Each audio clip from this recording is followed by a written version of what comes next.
She was shaking when she said it. My wife, Naomi Parker, stood in the middle of our kitchen with her hands pressed against her stomach, tears sliding down her cheeks. I'm having a baby. Her voice cracked before she forced the rest out. Just not yours. The words didn't land all at once. They broke apart in the air and drifted toward me like something unreal. And you'll still provide, right? That part came softer, almost hopeful, almost like she believed it was a reasonable thing to ask. I didn't move. I didn't blink. I just stared at her as the hum of the refrigerator filled the silence between us. My name is Ethan Caldwell, and in that moment, I felt something inside me split so quietly it was almost polite. You're serious. It wasn't a question.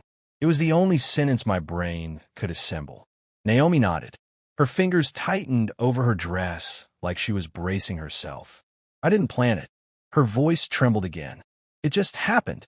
Nothing just happens in a marriage like ours. We didn't stumble into anything. We planned our vacations 6 months in advance. We argued over investment strategies, not groceries. We lived in a gated neighborhood in Westchester County, drove matching luxury cars, and hosted dinners where everything looked perfect from the outside.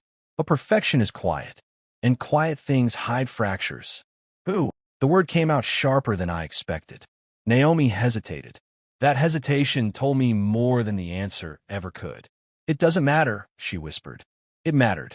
It mattered more than anything. But what hit me harder wasn't the betrayal. It was the assumption behind her last sentence. You'll still provide, right? Not anger, not guilt, not even fear. Expectation, like I was a role she could reassign without asking. I let out a slow breath and leaned against the counter. The marble felt cold under my palm. How long? 3 months. 3 months. That meant she had known for weeks. Weeks of shared dinners. Weeks of sleeping in the same bed. Weeks of pretending everything was fine while carrying someone else's child. And you thought, my voice faltered for the first time. You thought I'd just agree to this. Her eyes filled again. I don't have anyone else, Ethan. There it was. Not love. Not remorse. Need. I studied her face. This was the woman I married. The woman I built a life with. The woman who once told me she felt safe with me. Now she was asking me to fund her future with another man's child. I need some air, I said quietly. She reached for me. Ethan, please don't. But I stepped back before her fingers could touch my arm. Outside, the evening air felt too normal. Neighbors walked their dogs. A couple laughed across the street. The world hadn't shifted, even though mine had just been dismantled in a single sentence. I got into my car and drove. No destination, just distance. My phone buzzed twice. Naomi. I ignored it. By the time I pulled into the parking lot of my office in Manhattan, the sky had turned dark. The glass tower reflected nothing but blackness. Inside, everything was still. My assistant had gone home hours ago. I sat in my office and stared at the city lights below. Provide. The word echoed in my head like a command. I had spent my entire life building stability, climbing from nothing to something, ensuring that the people in my life would never have to struggle the way I did growing up. And now, that same instinct was being used against me. I opened my laptop, not to work, not to distract myself, to think. There were details I didn't have, pieces that didn't fit. Naomi wasn't careless. She was calculated. She thought things through. So why would she risk everything for something like this? Unless this wasn't what it looked like. The thought came slowly, unwanted, but persistent. I pulled up our financial accounts. Everything looked normal at first glance. Then I noticed it. A series of transfers. Small, spread out, easy to miss if you weren't looking closely. Different accounts, different dates, but all leading to the same place. A private holding company I didn't recognize. My chest tightened. This wasn't just betrayal. This was planning. I leaned back in my chair, my mind racing. Who was she involved with? And why hide money like this? The next morning, I didn't go home. I went to see my attorney. Charlotte Monroe had been my legal advisor for years. Sharp, uncompromising, the kind of person who saw problems 3 steps before they existed.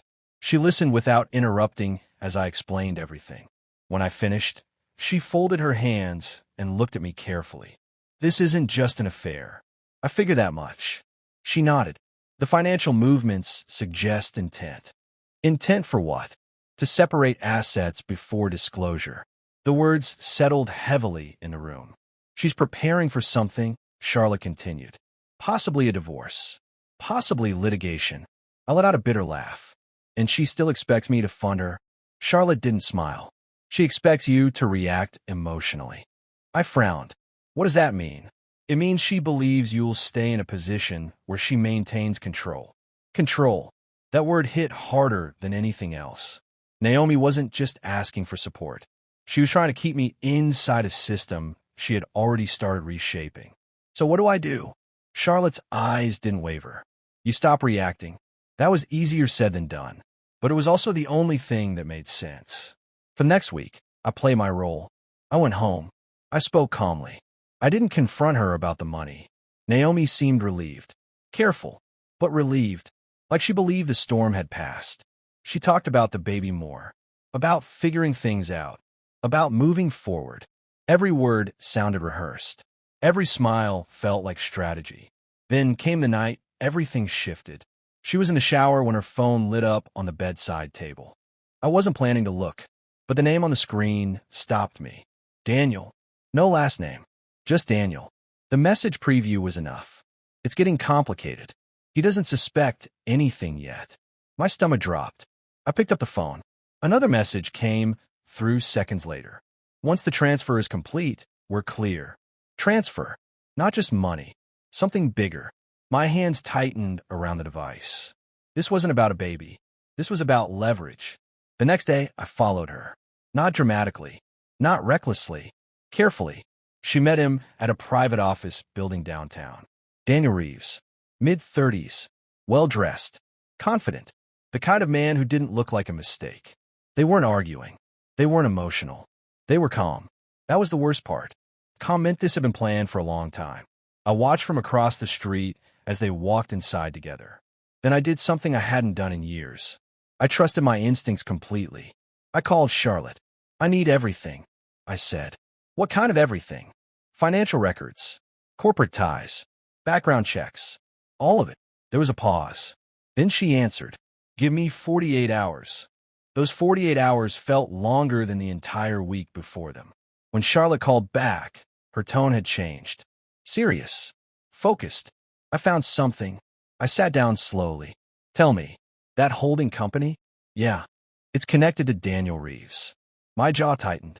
And Naomi, she's listed as a secondary signatory. Of course she was. This wasn't an accident, I muttered. No, Charlotte agreed. It was a setup. The word hung in the air like a verdict. They've been moving assets, she continued. Not just yours. Yours is the largest portion, but not the only one. What does that mean? It means you're not the first. A chill ran down my spine. Daniel Reeves wasn't just involved with my wife. He had a pattern. And Naomi wasn't just a victim. She was part of it. The realization hit like a slow, crushing wave. The pregnancy, the tears, the request for support. It wasn't desperation. It was positioning, a way to keep me emotionally engaged while they finalized whatever they were building behind the scenes. I closed my eyes briefly. When I opened them, something had changed. Not anger. Clarity. What's our move? Charlotte didn't hesitate. We let them finish. That sounded insane. Why? Because if we move too early, they walk away with what they've already taken. And if we wait, we catch everything. Everything. For the next 2 weeks, I became a version of myself I barely recognized. Patient, observant, silent. Naomi continued playing her part, talking about the future, about our situation. Every time she said our, it felt like a lie wrapped in something softer. Then came the final piece. A scheduled transfer, large enough to matter, large enough to end it. Charlotte called me the morning it was supposed to happen. It's today. I nodded, even though she couldn't see me. I'm ready. The plan was simple, legally precise, and devastating. By the time Naomi came home that evening, everything had already changed. She walked into the living room, her expression shifting the moment she saw me sitting there. There was something different about me. She could feel it. What's wrong? She asked carefully. I didn't answer immediately. Instead, I slid a folder across the table toward her. Her hands hesitated before she picked it up. As she opened it, The color drained from her face. Inside were documents, accounts, transfers, names. Daniel Reeves, the holding company, every transaction, every lie. I know, I said quietly. The room went completely still. Naomi's lips parted, but no words came out. For the first time since that night in the kitchen, she looked afraid. Not emotional. Afraid. This was never about a baby, was it? I continued. Her silence answered for her. You thought you could keep me distracted, I said. Keep me in place while you finished moving everything. Tears filled her eyes again, but they felt different now. Not raw. Calculated. Ethan, I can explain. No, I cut in gently. You can't. Because there was nothing left to explain. Only consequences. The accounts are frozen, I said. The transfers are flagged. And Daniel Reeves? I paused just long enough. He's already being investigated. The words hit her like a physical force. Her knees buckled slightly, and she grabbed the back of a chair to steady herself. You went to the authorities? I shook my head. No. Then I held her gaze. They came to me. That wasn't entirely true, but it didn't need to be. What mattered was the shift in power. For the first time since this began, Naomi wasn't in control. She wasn't the one setting the narrative. She was reacting, just like she expected me to. I stood up slowly. I built everything you tried to take, I said, and I protected it. My voice wasn't loud. It didn't need to be. And the baby? The question hung between us. For a moment, something human flickered across her face. Something real. I don't know what happens next, I admitted, because for all the strategy, all the control, some things were still uncertain. But one thing wasn't. You won't be using me to figure it out. Naomi's grip on the chair tightened as tears finally fell without restraint. Not because of the plan, not because of Daniel, but because, for the first time, she understood something she hadn't before. I wasn't going to stay, and I wasn't going to provide. The silence that followed felt heavier than anything she had said that night in the kitchen. Because this time, there was no question at the end of it. Only an answer.